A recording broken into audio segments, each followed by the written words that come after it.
So, about a year ago or so, we experienced the Seeds of Death, Hmm. and now we're experiencing the Seeds of Doom. Death, Doom, there's quite a difference between the two. Destruction. So, if you remember right, the Seeds of Death basically were uh, dishwashing soap that would Uh-huh. expand from a seed to suffocate the earth. Yeah. But Seeds of Doom are slightly different. What happens in the Seeds of Doom, dear? Well, it's global warming. That's it. Isn't everything nowadays? Yeah. Anyway, there's some men digging in the snow. One is named Charles, and they just found something that's not ice, it's a seed. Science man inspects it, and he's like, this looks really What's a tough on the tongue? outside. And it's like 20,000 years old. Science man is enamored by the seed, feels something from it. It's alive, maybe. London is also going to get photos of it, which are going to be sent to the doctor directly. Doctor goes, maybe it's an outer space seed, also a time bomb. Don't touch it. I'll be there. Then he goes there. Back in Antarctica, the seed seems to be growing. Also, it looks like those ships from the other episode that look like poop. Or the poop that falls out of a fucking airplane. Science man doesn't want the doctor here. It's his discovery. And a man in a suit at a nearby place is talking about making miniature plants because he wants to protect all plants on Earth. So he then gets told about the seed because, of course, he'd want to protect it. Also, we might be able to steal it for a price if asked. So, just saying. Dora's a knock. And that price is become. Yes. And another man is here in all black. He looks like Alan Rickman, kind of. But if he was a lot younger and still cast in Die Hard. So, Kinda, he's... yeah. He... And a little bit heavier. A little bit. And yeah, and like crossed a little, like if he was like heavily depressed. Yeah, if he did coke. No, not coke. Maybe like heroin. Heroin? Yeah. Like a 6-month bender of heroin, and then like this is 2 years after where he's kind of recovered, but there's still Yeah. like a few scars. Yeah. Yeah. Anyway, he's going on an errand to go deal with stuff. Up in the Arctic, someone's fallen asleep near the pod. It cracks open, and a vine attacks the dude. So there's that. When others find him, he's covered in moss and probably dead. He's not actually dead. He's just ill. By the way, the doctor and Sarah are now here. Everyone heads inside. They're like, oh my god, it's cold. Doctor really wants to see Moss Man. He's gotten worse. His temperature is so low he should be dead, but now he is covered in plant and looks like a cabbage. The weather is so His bad. temperature is so low. So low. Han Solo? The weather is now so bad that the medical team got turned back. But now we learned that the dude isn't dying. He's changing forms into something else. Now we go look at the pod, wide it open. Well, probably because I heated it up, this might kill the planet. That sucks. Doctor heads out to dig in the ice, and they find another pod. This one's closed because apparently they travel in pairs. The blood sample from Plant Man shows that he's almost 100% cabbage, and his blood is full of schizocytes. Which are basically plant bacteria. He's turning into a vegetable, cabbage. Apparently, he's going to turn into a crinoid. It's a space weed. Doctor heads off to look at the patient again, while the thieves have arrived and start warming up. And the body's like 90% cabbage now. He's like, well, what if we amputate the arm? Maybe we can save him. But then Butter Lettuce stands up and is walking around and starts strangling other people, and that's where we leave off. I love that you call him butter lettuce. Mm-hmm. He looks like either cabbage or butter lettuce. I mean, yeah, I guess. I just wasn't expecting like direct. Like I thought you'd call him like the plant dude. Like I didn't think you'd go for a direct. Well, I mean, No, it is the he's first this episode. plant. We'll get lazy. We? Yeah, I'll get lazy. You're already lazy. Well, I'm always lazy. Hmm. That's just the truth, dear. So originally, this wasn't meant to be the season finale. By the way, welcome to the season finale of season 13. Woo! This wasn't meant to be the season finale. Initially, the next episode was, I believe, or the episode after. Hang on, I can double check. I remembered it, but then I was like, wait, I need to double check it. No. Originally, not next episode, but the episode after was meant to be the finale. But the scripts weren't ready in time, so this one was commissioned as a replacement for it. This was director Douglas Camfield's last involvement in the show. He did not have much fun doing it. A bit of contention between him and Tom Baker. But this is his absolute final one. Apparently the working title for the story was actually The Seeds of Death, but then they changed it to avoid confusion with the other episode called The Seeds of Death, which is like, come on, it had barely been 10 years. Another working title was also The Crinoid Invasion, but that's not confirmed that that's actually one. Part 1 and Part 2 is very heavily influenced by Howard Hawks' 1951 film The Thing from Another World. Also more better known as the 1982 classic film The Thing. An artifact is frozen in Antarctic ice, revealed to be deadly plant-like alien. That film itself was based on a short story called Who Goes There? But it's like this one, this episode very clearly draws from that. The 1982 John Carpenter movie is a little bit more, it changes the story slightly and makes the alien a little bit less plant-like, but I mean, it's still plant and kind of amps up the horror a little bit more in certain ways. Makes it more about the horror between not knowing who is who, more so than just there's an alien running around that's from the stars. Ooh. Ooh.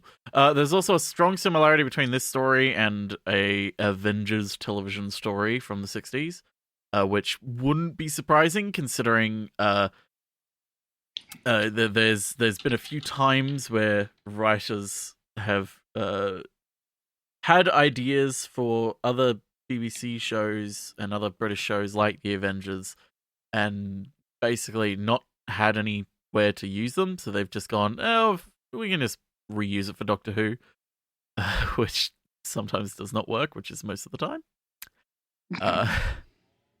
But yeah.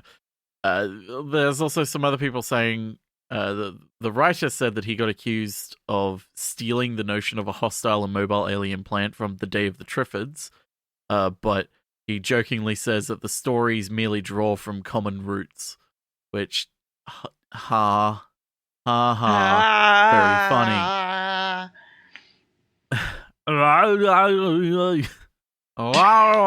Smashing. Mm-hmm. Oh, fucking hell. Anyway, what happens in the next part, dear? Does Kurt Russell kill everyone? Kurt Russell, sure. Alan Rickman?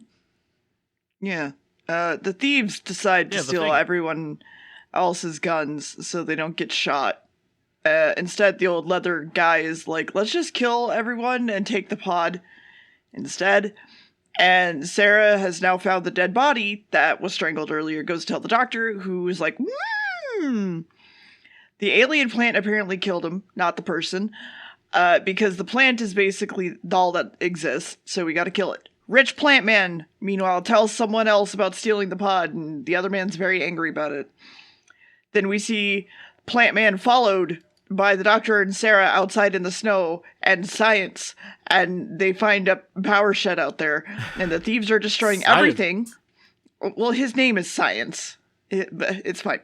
The thieves are destroying everything back at base, looking for the pod. Call comes in over the radio. They think Alan Rickman is another person, and he's like, hey, what's up? And they're like, the Marines are coming, and he's like, nobody here, and tries to hang up, and he just rips the radio out of the wall. And then they find the seed opened, and they're like, well, fuck, this is useless. We want the actual plant. Doctor is seriously pissed at any time someone says Cabbage is still a person. They leave. Cabbage watches. Thieves find a dead body. Cabbage walks up to the power supply building. The Doctor and Sarah head back to base and are now at gunpoint and asked about the dead body and the pod.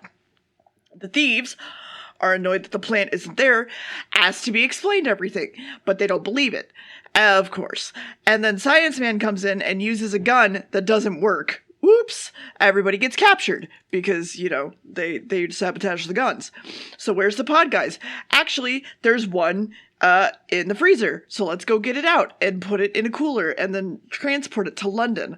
The smarter thief is being talked to by the crew and convinced, this is bad, but it's time to tie everybody up and run. Sarah is taken capture into the power supply shed where they build a bomb, attach it to a thing, and leave.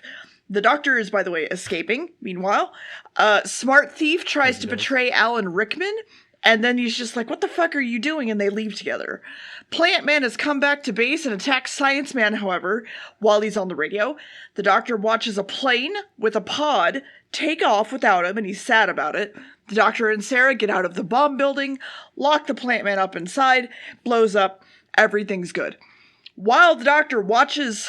Sorry, that was 2 lines back. The Marines then find Sarah's body, and she's okay, and they're like, stop, please. I actually think that's another episode. That another episode? Where the Marines find them? I think it is. It's right on a page break of my notes, so I can't tell. You can't tell. No. Well, I'm going to tell you right now, the explosion was the end of the episode. Okay. Why'd you let me keep going? I was just going to let you. I was just going to let you keep going. Damn it, no. I just know you love talking about the episode so much. So I was just like, I'll just let you keep going. No, it's good. Mm-hmm. I'm just sitting here. But Seeds of Doom, it's an episode, apparently. They were initially going to try and bring back the Brigadier and Benton for this episode, but they felt there was too little material to really warrant putting them in. And although Nicholas Courtney, who plays the Brigadier, was offered the chance to reprise his role, he was already committed to a theatre tour and was unavailable. When Courtney watched The Seeds of Doom and saw that it was a unit story without any of the regulars, his reaction was just, oh well. Which is so British. Just, oh well.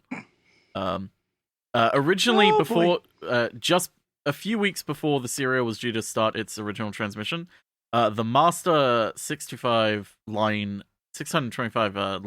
PAL color videotape for part 1 went missing.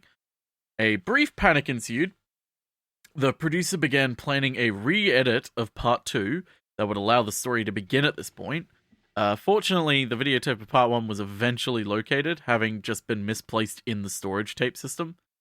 Apparently, they had just wrongly numbered it, so it was just sitting in there the entire time.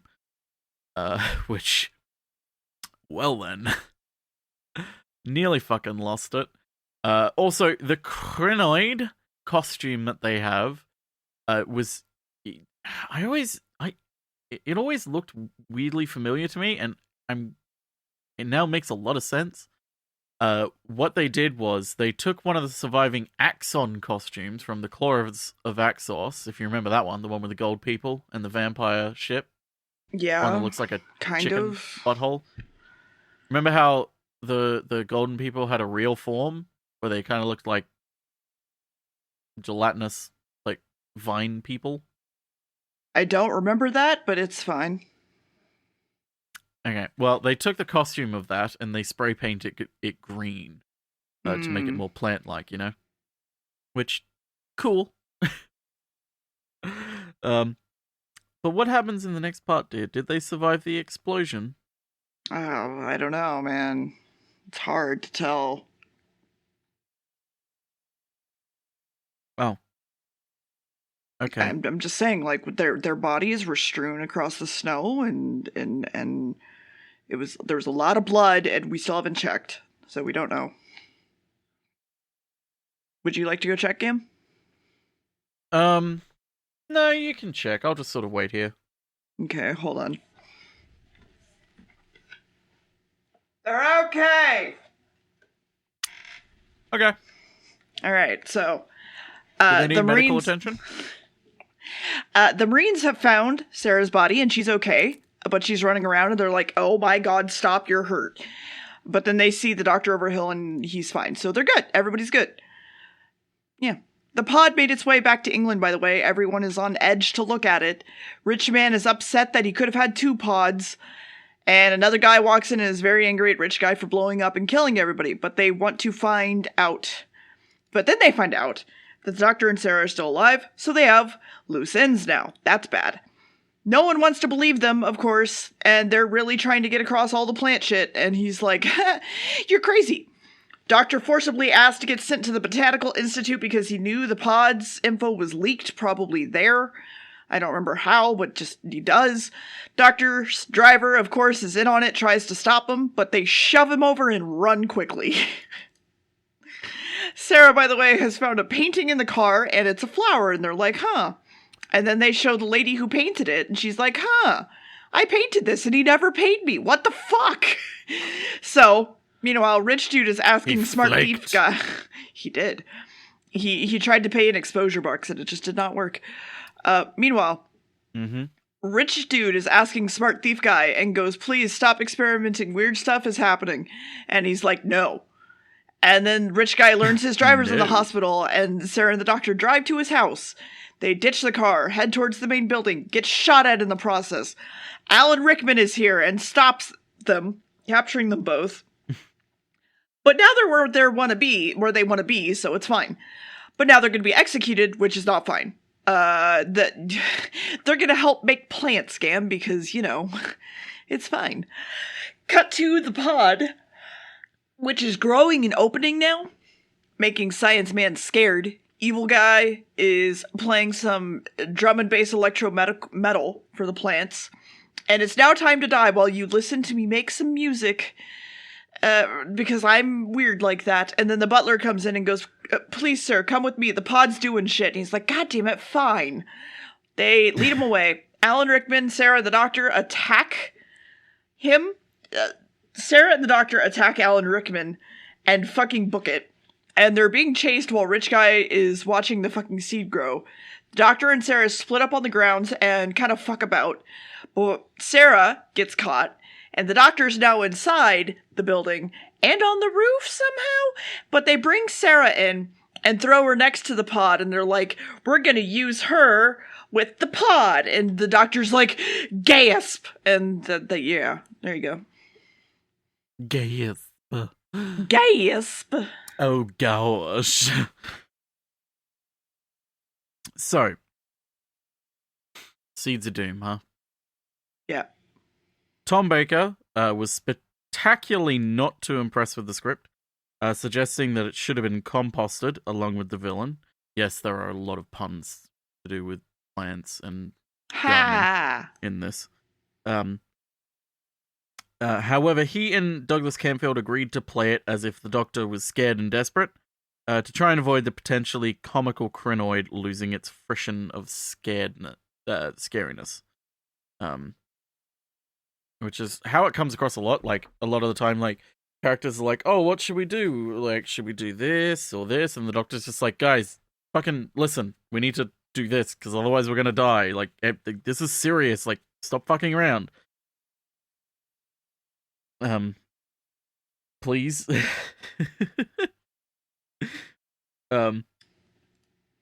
But other than that, and a lot of this story, like, there's a weird popular myth that, like, initially it was meant to be a 4-parter, and then they added on the 2 extra episodes of them in Antarctica at the beginning, just to pad it to make it a 6-part. And it's like, no, it was always written with that Antarctica part in mind. And it's also kind of confused because another episode was 6 parts, but then it was cut down to 4 parts. So it's like, what's going on here? Basically, behind the scenes, things were falling through, and scripts were needing desperate rewrites. So they had to shuffle everything back and forth, which is a nightmare. You never want to do that. You want to always have them all ready to go by the time you're going. So other than that, there was an outbreak of flu during rehearsals while they were filming it. Michael McStay, who played Mobley in episode 1, had a car accident. Camfield visited him in hospital and agreed that McStay was well enough to film the Antarctic material with a false beard to cover his scars. Dunbar, the character who played, the guy who played Dunbar, then gave everyone his daughter's chicken pox. Just when it all seemed to be over, someone at the BBC lost the tape of episode 1 prior to broadcast, so like I said earlier, and so it's like, this episode was just like so many things going wrong. Other things as well include the building of the World Ecology Bureau HQ that they film is unmistakably just the BBC television centre, which is fucking funny to me. And another thing is also a potential movie deal they had. Tom Baker had put forward the idea of a Doctor Who movie, and he and Ian Marter, who played Harry, had worked out a script, provisionally entitled Doctor Who Meets Scratch Man, in which the Doctor and Sarah confronted a light-hearted devil figure. Usually claimed that Vincent Price was actually interested in the role. The project was abandoned with some complications, overfunding, or rather refunding, as many misguided people had sent money to Baker after his ill-judged suggestion that the fans could all chip in to help pay for it, which, was a terrible idea because it was way more expensive than they thought it would cost. So they were like, oh, we might stay, like, you guys can stay on for a little bit longer because we might have something here. Coincidentally, Doctor Who Meets Scratchman never got made into a movie, but Tom Baker eventually got it made into an actual book with another writer who I unfortunately have forgotten the name of, who helped him finish it into a book. And I haven't read it, but I've read the plot synopsis of it, and it's a pretty interesting read.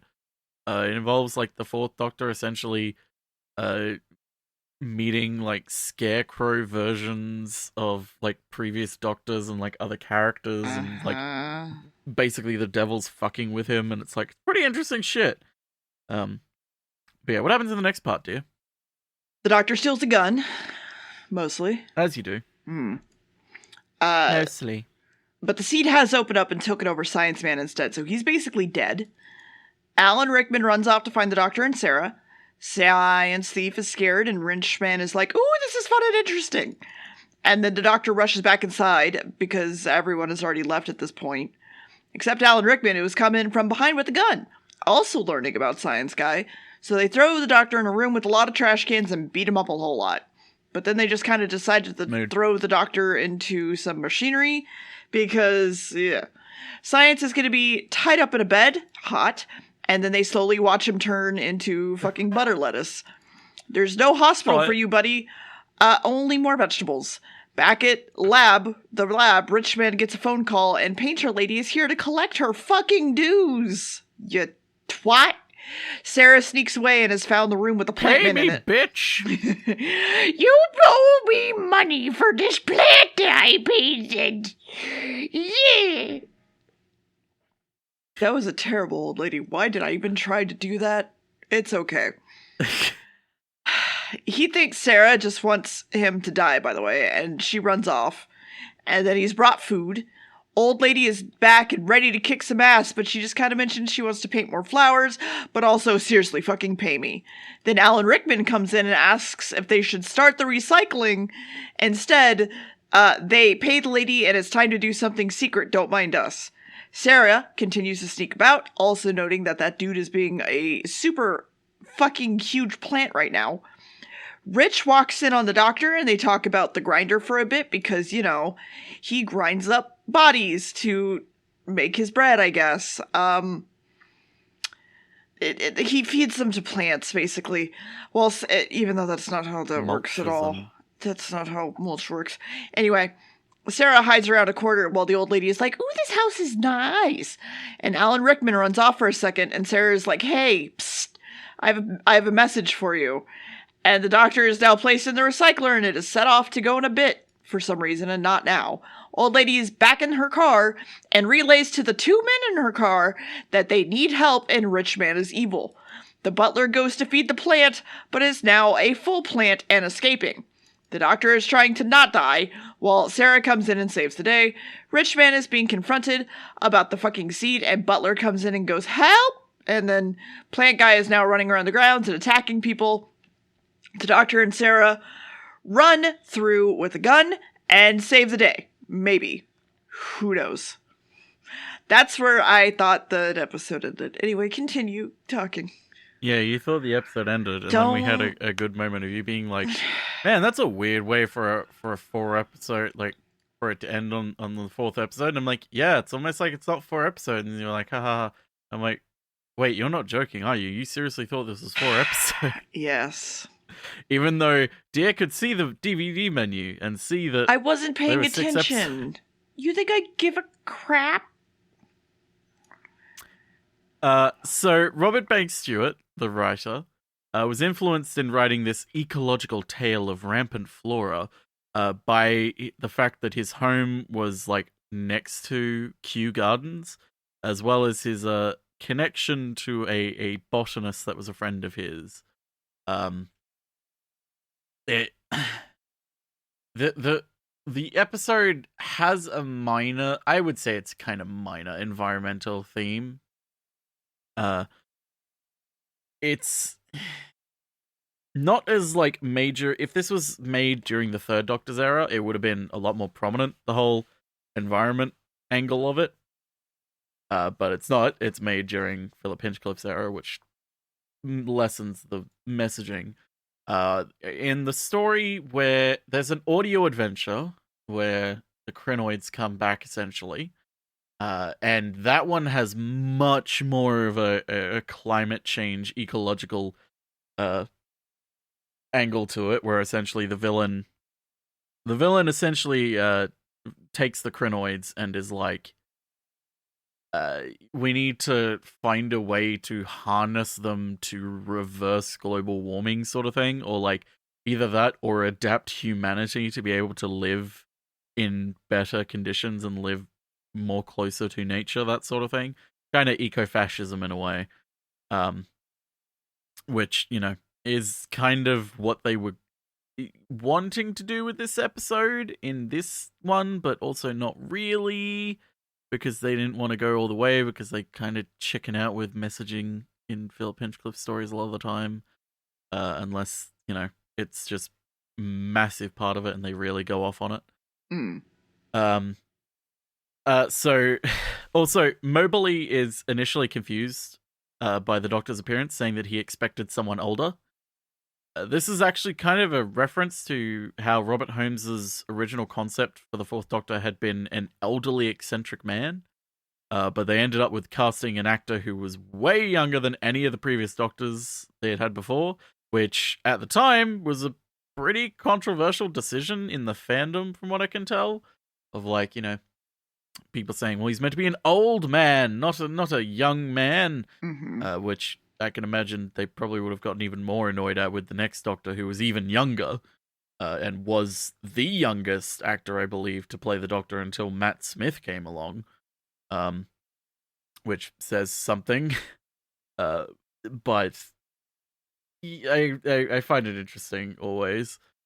What was and wasn't controversial back in the day amongst fans and shit. But yes, what happens in the next character? Sorry, I read the word character while I was looking at something, and I meant to say part, but I read character. What happens in the next part? Ignore the character. Well, don't ignore the character, but ignore me. I just found that there was a random line at the end of... Oh, shit! Okay, my prediction was wrong. Do you remember that I made a prediction in the show? No. So I made a prediction that they were going to use the recycler against the thing at the end. The spoiler thing at the end. Oh. And I wrote it down, and then I was like, hey, if this happens, I'll tell you. And if it doesn't, I'll tell you. So I was wrong. Anyway. Yeah. I just found that line at the end of my notes, and I was like, what is this? And then I clicked. Anyway. So, the gun, you know, the doctor with the gun. The gun. It does nothing. So instead, run away, hide in a house. Doctor calls out to rich guy trying to explain, and he doesn't listen. Plant breaks into the room. However, they fight it off with a sword. Plant can now talk and singles out the doctor. Alan Rickman wants to just go for it, and the plan that they go basically just goes like, shut up, give me the doctor at dawn. And the Alan's like, let's just do that. Let's just do that. And he's like, what the fuck? Doctor asks Rickman to make a Molotov as a distraction. Old lady is back, talks about running from me with guns and shit, and then she's sent off to go to sleep and be an old lady. Rich dude just wants to go take photos of it, by the way. The plant guy, he isn't scared. Doctor is going to make a run for it while they throw the firebomb out the second window. So they do that, and it goes after him. Then they make a run for it, and the doctor takes a car. Everyone heads back to the castle house thing, board up all the windows. Rickman thinks the doctor is just going to leave. It threatens Sarah's life again. Rich dude is just taking photos at this point, but it approaches him and maybe murders him? We don't know. Doctor is driven to Collins, is ready to do shit with Unit, but they're not going to do anything. The Crinoid is going to take over all other plants and kill everyone. And look, all these people are dying within a mile of that plant. Doctor calls the estate, talks to Sarah for a bit before the plants cut the fucking phone line and attack. Rich dude is getting fucked by his plants for a bit, like actually, and then the plant growing into the building is growing as people talk, so they're probably fucked. There's no guards either. Sarah and Alan Rickman run off to help someone who has screamed in the garden, though, and run into super rich dude talking about letting plants take over. Everyone heads back to the building just to find Rich talking to his plants in a weird trance. He thinks he's a plant now. He hates humans. Plants around him then start moving and go to kill people. Kills Alan Rickman. Sad day. The doctor rushes in. Or I think he killed Alan Rickman. Or did he kill... Who did he kill? I think it was Alan Rickman. Not Alan Rickman, the other one. No, wait. Was it... Oh, God, I've forgotten. It doesn't matter. Again, this is another one where we're recording the commentary and the actual episode a few days apart. My stomach's fucked up. I'm sorry. Anyway, his stomach goes bleh. Yeah, it's fun. The doctor rushes in at the last second with some weed killer and saves the day. They take all the plants outside, and because the plants apparently have ears and eyes for the Crinoid, but then Rich Dude has decided to lock the door and left them outside with the big plant boy. The plant boy is now, like, massive. The big plant boy is coming after him. And then there you go. Big plant boy. Mm-hmm. Giant plant miniature set. We love miniature sets. I love miniature sets.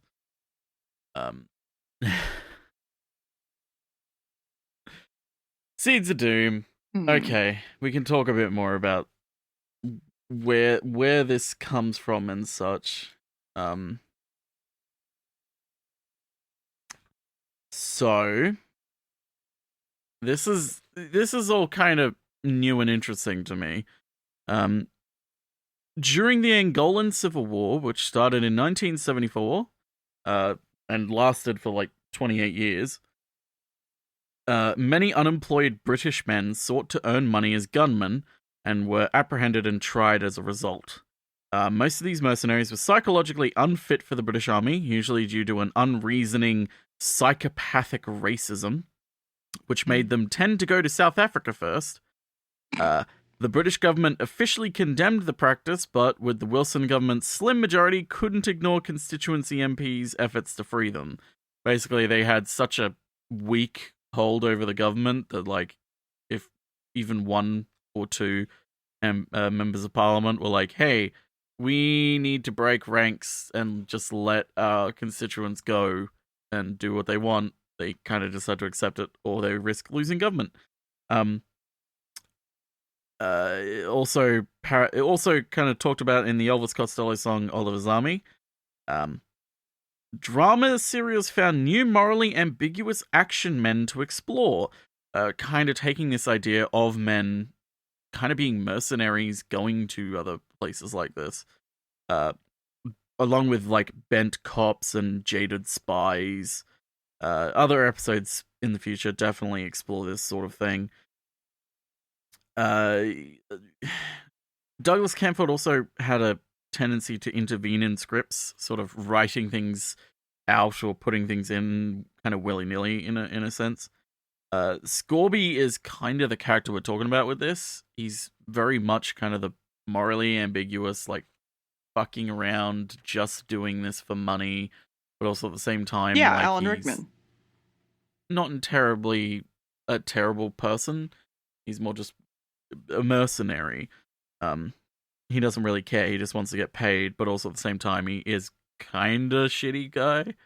Yeah, Alan Rickman, who Dia has been calling Alan Rickman this whole time. He looks like Alan Rickman. So, it's worth noting that Scorby's breakdown and panic-stricken bid for freedom, except for the bit about him, spoilers, being killed by a pond with an attitude problem, which is a dumb joke, are kind of identical to the Brigadier's abject panic in Crisis Point in an episode, The Web of Fear, which we still haven't watched yet.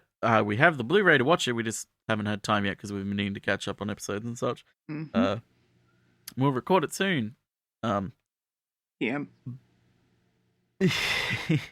But yeah, that's kind of where this sort of character. It wasn't like the Civil War started and British men just left the country to join it just because they wanted to fight something. Like, that's not solely where like mercenary characters came from, but it kind of put it in the forefront of people's minds and writers' minds when they're thinking of like what sort of character to actually write, and not writing a wholly good guy or a wholly bad guy, but like, hey, what about someone in the middle, kind of shitty but also not, comically evil. But yes, what happens in the next part, dear? Well, at the last second, Unit fires a laser gun show at him, and the plant just kind of walks away slowly, and everybody gets inside it through a different door. They need to find Rich Dude soon because he might be infected or possessed, which isn't good. Rich Dude is meanwhile walking around, looking at the defoliage spray, gets angry. Sarah and the doctor are wandering around. Unit has pulled back because the laser didn't fully work. Plants are assaulting the building. Rich Dude grabs a big ol' wrench, tries to murder someone. Alan Rickman is losing his fucking mind because he's like, I'm always survived. This is bullshit. Richman has put a body in the recycler and turned it on, so bye-bye Unit Red Shirt Dude. Alan Rickman makes a run for it forever and gets slapped by leaves so hard that he gets killed by some algae. And then the doctor has fixed the music board from earlier that was playing the heavy metal D&B, and they need to find that one wavelength. Sarah has wandered around the area and gone into the basement with Rich Dude, gets her shit punched in, and we see Unit trying to figure out something with the doctor. Now they have 15 minutes literally until everything is ready to die because there are fighter planes headed this way with bombs and everyone's fucked. Sarah is in the recycler now. Bustin'. The doctor busts in, fights off Rich Dude, saves Sarah. Rich Dude turns the machine back on, jumps on the doctor, tries to fight him. He is, of course, instead eaten by the machine and killed. The planes have overshot and swing back around on a sighting run, ready to bomb. Sarah and the doctor try to leave, but seem to be pretty trapped and break a pipe in order to finally exit. They, of course, run into the same leaf problem but they're at least out of the bomb area, and the plant monster is not. So the bombs are dropped on it, plant set on fire, everybody dies. It's fine. Doctor later goes, hey, we're entirely unsure if it'll show up again. Instead, we're gonna go to a fucking star for a holiday. Bye! And then they land on said star, but actually it's the wrong place. It's Antarctica. Again. But also maybe before? Don't worry about it. That's it. Yeah, really don't worry about it, because technically it makes no sense that the TARDIS goes to Antarctica, because they're like, oh, it must still have the coordinates from last time when we came here. It's like, they came there by helicopter, not by the TARDIS, so it's like... Yeah. Plus, real quick, the reason why they're kind of laughing and joking a lot, like, really lighthearted at the end of that, is because, the TARDIS prop, like, fell apart on the first take when they did that, when they, like, shut the door, it just, like, fell apart. And it was the last time that version of the prop was used, because it, like, just refused to come back together. They had to make a new one, unfortunately. So from here on out, it'll look slightly different. So you probably wouldn't have noticed. Nope. But that's the Seeds of Doom. They're doomy. They're gloomy. They're doomy. Doom?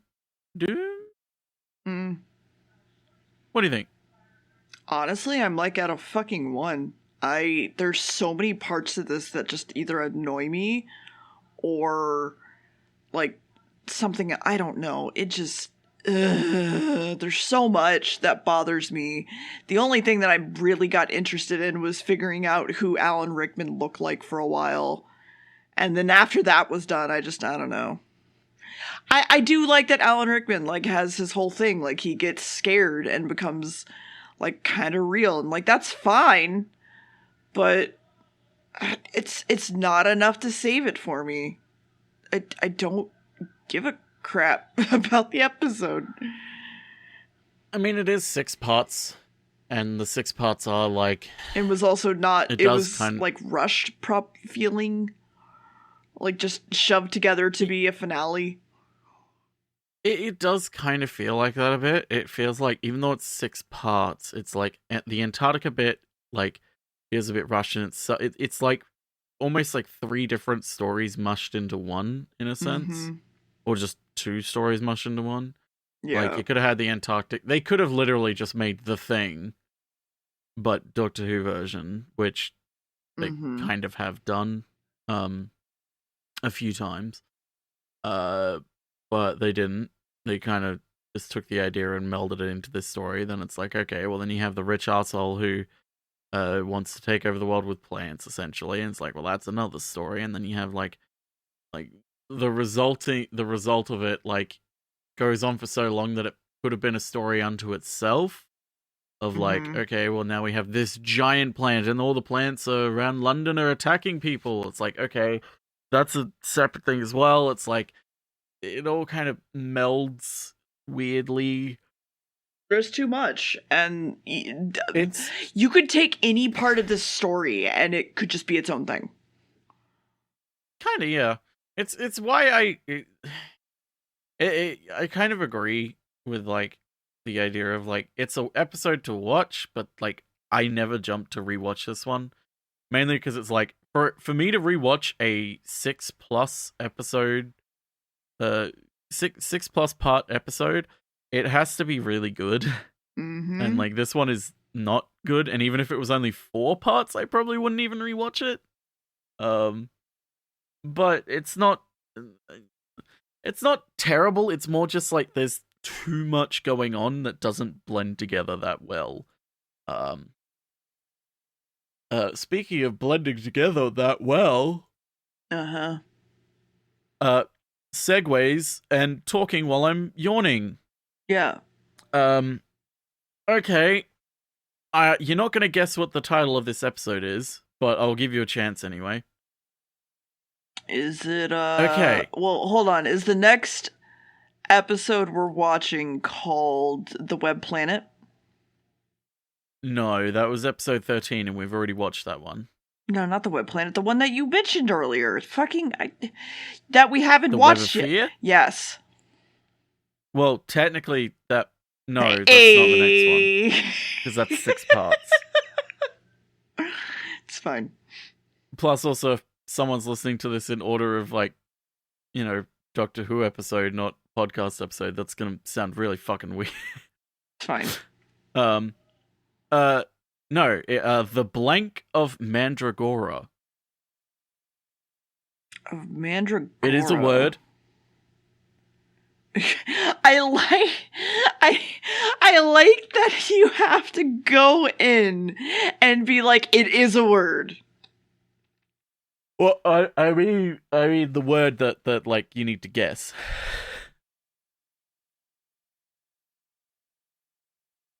Can I have a hint?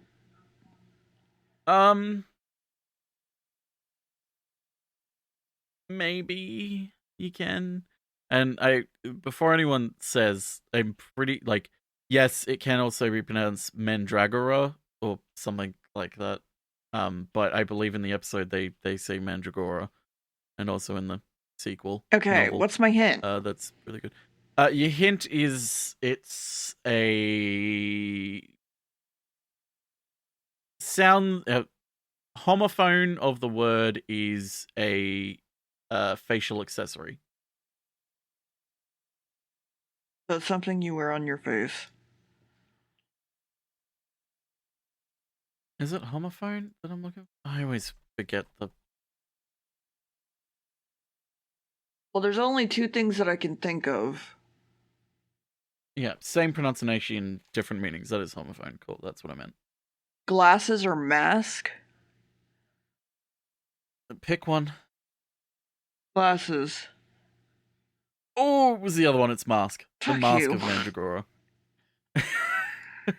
This episode gets a 0 now because if you had remembered, if you had remembered what I had said, when I told you this was the next episode, you may have actually gotten it immediately because I said it's the one where they're like wearing eyes wide shut costumes.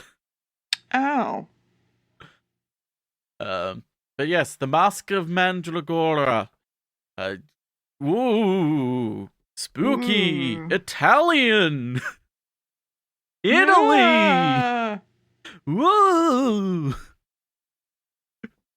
Anything else you want to add, dear? How about...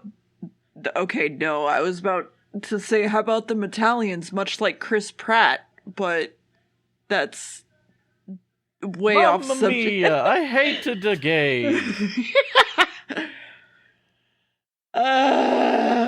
Bye. Goodbye. Thank you so much for playing my heterosexual game.